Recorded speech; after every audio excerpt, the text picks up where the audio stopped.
busy-busy si Lola, may party, yan, nagkagawa ng macaroni salad, si Lola. Ayan, tingnan nyo, 3 color na macaroni, onion, cucumber, red pepper, green pepper, and cherry tomato. Ayan, busy si Lola.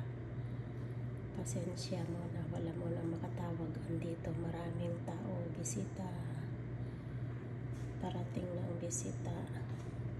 Busy kami mag-prepare ng lunch. Ayan, nagnakaw lang mag-video si Lola.